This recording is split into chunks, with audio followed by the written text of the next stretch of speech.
નમસ્તે, હું મહેન્દ્રસિંહ પરમાર છું અને તમે સમૃદ્ધ ભારત ન્યૂઝ જોઈ રહ્યા છો. શાંતિપુરા ચોકડીથી ખોરજ જીઆઈડીસી ચોકડી, અમદાવાદ માળિયા રોડ માર્ગ અને ગૃહનિર્માણ વિભાગ મુખ્યમંત્રી શ્રી ભૂપેન્દ્રભાઈ પટેલની હાજરીમાં આ પ્રોજેક્ટનું ઉદ્ઘાટન કરવામાં આવ્યું હતું. આ પ્રોજેક્ટ પૂર્ણ થતાં સાણંદ અને વિરમગામ જેવા મુખ્ય ઔદ્યોગિક કેન્દ્રો તેમજ સુરેન્દ્રનગર, શંખેશ્વર, રાધનપુર અને પાટણ તરફ જતા રસ્તાઓ જોડાયેલા રહેશે.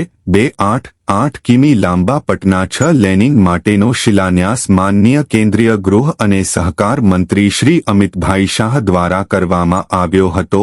લાંબા અંતરના ટ્રાફિકને હળવો કરવામાં આવશે. આ લેન પ્રોજેક્ટ પરિવહન સુવિધાઓમાં નોંધપાત્ર સુધારો કરશે, અકસ્માતો ઘટાડશે, ટ્રાફિક જામનું નિરાકરણ કરશે અને ઇંધણ અને સમય બચાવશે.